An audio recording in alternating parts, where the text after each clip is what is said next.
Сәлем достар, менің арнама қош келдіңіздер. Бүгін сіздермен біз оңай әрі дәмді болатын пирог дайындайтын боламыз. Ең алдымен бізге керек заттар ол қант, жұмыртқа, сұйық май, разрыхлитель және де ұн.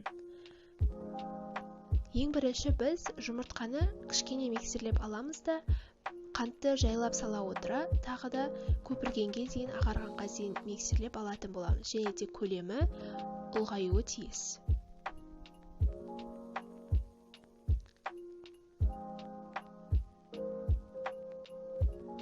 Неге бізде нәтижесінде осындай ақ масса шықты. Енді осыған сұйық майымызды құйып, тағы да жайлап миксерлеп алатын боламыз.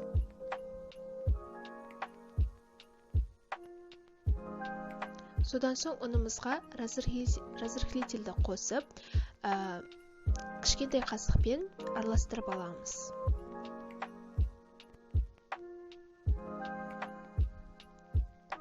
Ұнды бірнеше бөлікке бөліп, ситадан өткізіп, лопатканың көмегімен жақсылап араластыруымыз қажет.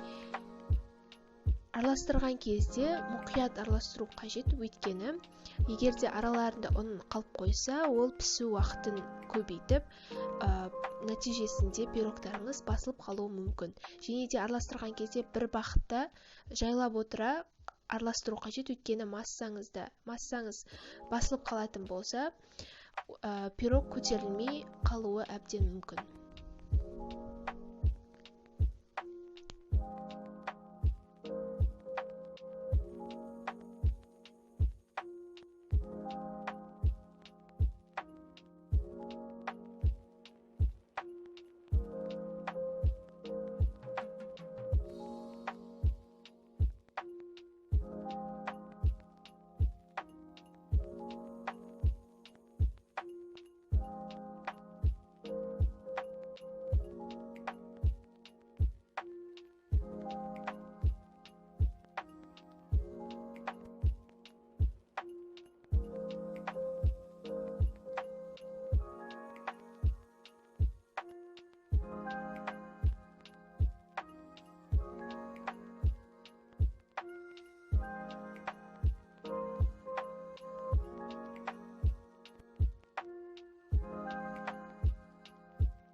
Неге бізде нәтижесінде осындай тесті пайда болды.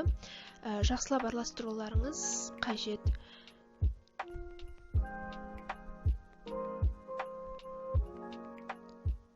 Содан соң формаға салып, 160 градуста 30-40 минут көлемінде пісіріп аламыз. Менде форманың диаметрі 26 диаметр. Енді сироп дайындаймыз. Сироп үшін сары майға қантты, какаоны және де жылы суды құйып, баяу отта қанттың және де сары майдың ерігенге дейін ұстаймыз. Қатты қайнатудың қажеті жоқ. Енді осылай пісіп шыққан пирогымызға осы сироп алдымен тесіп шығамыз да сиробымызды құямыз. Пирогты бірден шығармау қажет, өйткені басылып қалуы мүмкін. Кем дегенде 10 минуттай сөндірілген пеште ұстауларыңызды сұраймын. Содан соң біз осылай құйып шыққаннан кейін сәндейміз. Мен орешктермен сәндедім. Ол өте сондай керемет болды. Пирог дәмді болып шығады, өте влажный болып шығады. Дайындалуы да өте оңай. Астарыңыз дәмді болсын. Каналға жазылып, лайк басып, комментарий қалдыруды ұмытпаңыздар.